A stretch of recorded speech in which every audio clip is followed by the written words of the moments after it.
Welcome back, everybody. Today we're going to pick up where we left off on Cupid Doesn't Flip Hamburgers. We're on chapter 7. So here we go. Love is war. Melanie closed her eyes and swallowed. This is the best cookie I've ever sunk my teeth into. Liza nodded and licked a few sprinkles off of her red cookie. I just love them, Melanie giggled. And she and Liza walked back towards their seats in the lunchroom. But nothing is sweeter than Howie. He's so cute and smart. I'm glad he's my friend, Liza told her. I think he likes me better than you. Your brain is as mushy as oatmeal, Melanie snapped. Howie likes me best. Liza stiffened and touched Melanie's arm. He does not. Does too, Melanie pushed her best friend. Liza fell against the wall and slid to the... Oop, I skipped a page here. Floor.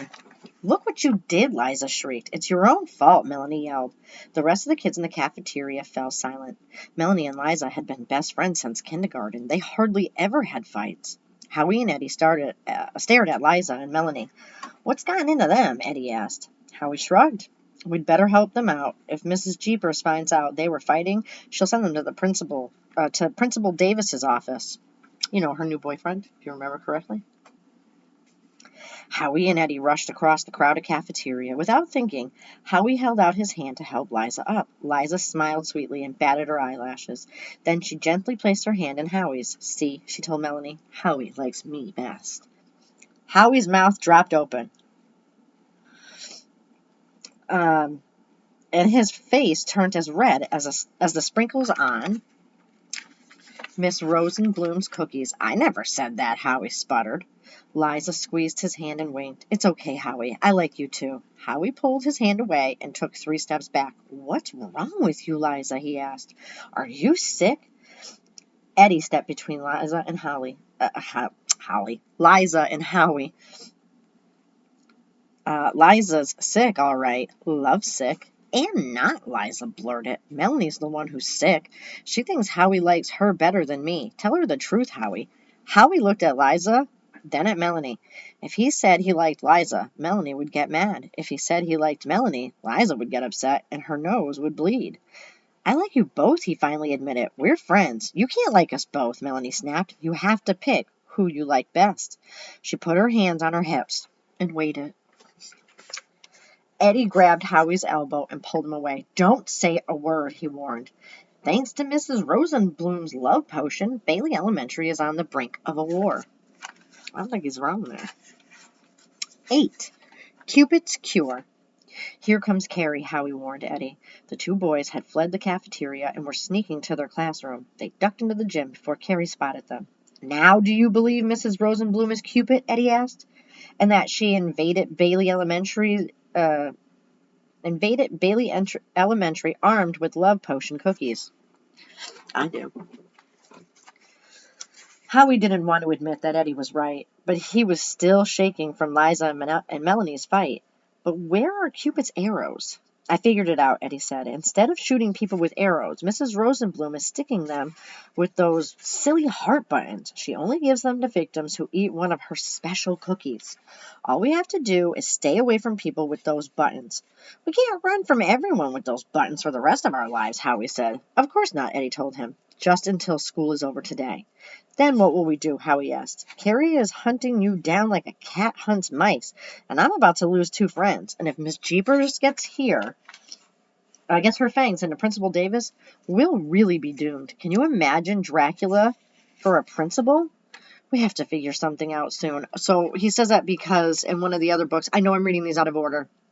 In one of the other books, they talk about how vampires don't wear polka dots, and Mrs. Jeepers is actually from Transylvania, and they think that she's a vampire. So what they're saying is ultimately, if she gets Mr. Davis, the principal, he's going to turn into a vampire as well. A lovesick vampire at that, though.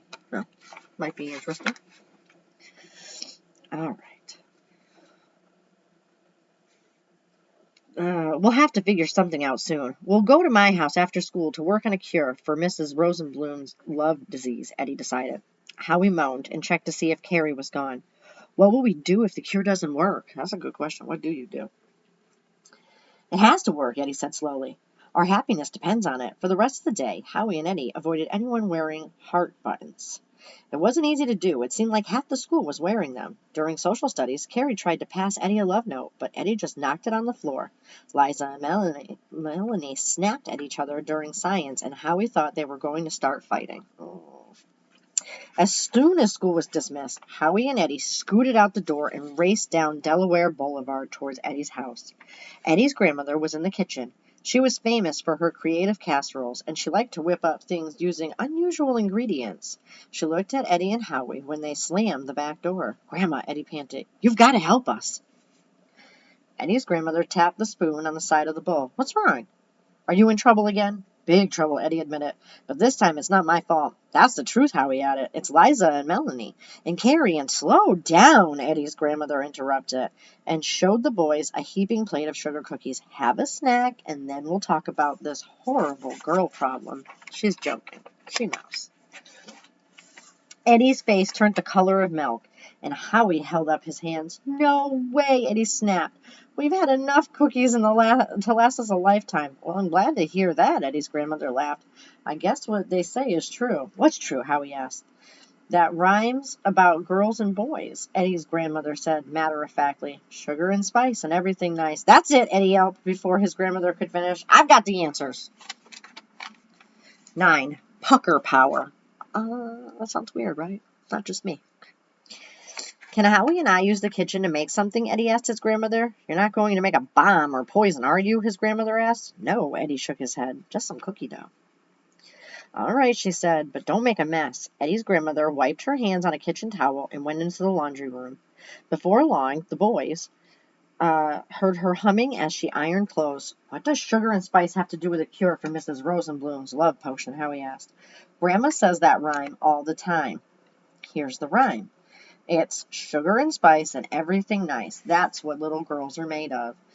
Snips and snails and puppy dog tails. That's what little boys are made of." "So," Howie said, scratching his head. "So what's the opposite of sugar?" "Sweet," Eddie asked. Howie looked at Eddie and thought, "Sour puppy dog tails?" he said finally. "Exactly," Eddie said, slapping Howie on the back. "That's the cure." "Puppy dog tails?" Howie yelled. "I'm not making anything with dog tails in it." Eddie shook his head. "We don't need dogs. We're going to make something so sour that love will be the last thing anyone thinks about when they eat it." Eddie pulled jars out of the refrigerator and cabinets along with a big bowl and spoons. "If it tastes that bad, no one's going to eat it," Howie said.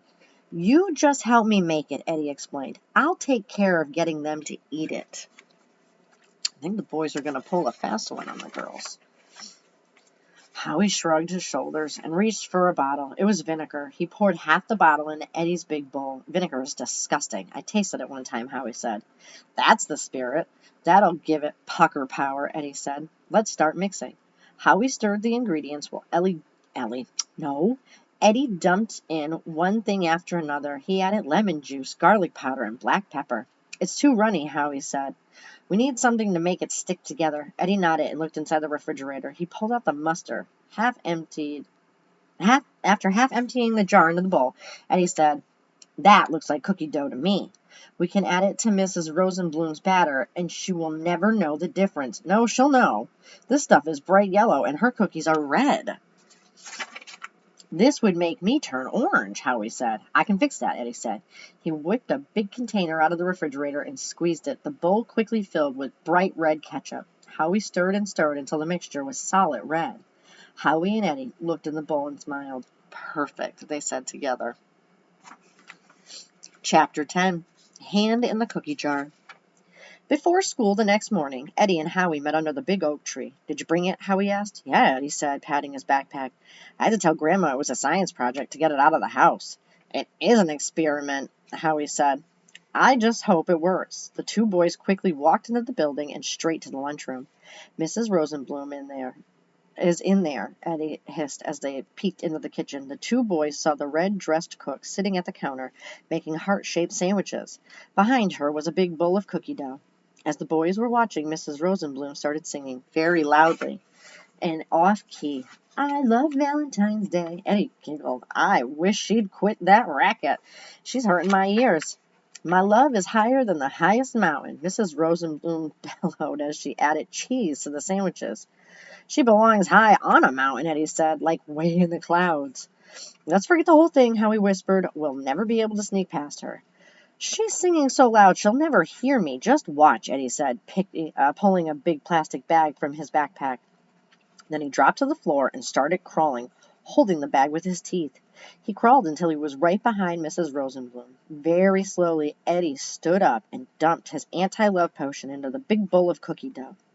Eddie had just started mixing it when he felt something grab his cheek. It was a big hand with bright pink fingernails. Oh no. Happy Valentine's Day, little boy. Looks like you've been caught with your hands in the cookie jar, Mrs. Rosenbloom said, still holding on to Eddie's cheek. Eddie's face turned as red as Mrs. Rosenbloom's lipstick. I just wanted to taste one of your famous cookies. Everybody says they're delicious. Mrs. Rosenbloom smiled and let go of Eddie's cheek. Why, thanks for the compliment, honey. But I understand if you don't have any made yet, Eddie said quickly. I'll just have to wait. Don't be silly. Mrs. Rosenbloom grabbed Eddie's arm and pulled him across the kitchen. I happen to have one left from yesterday. I only give these to good friends, but you look pretty special to me. Mrs. Rosenbloom held up a large red cookie. It was covered with globs of red sugar crystals. Ooh. Don't be shy, she said. You can eat it.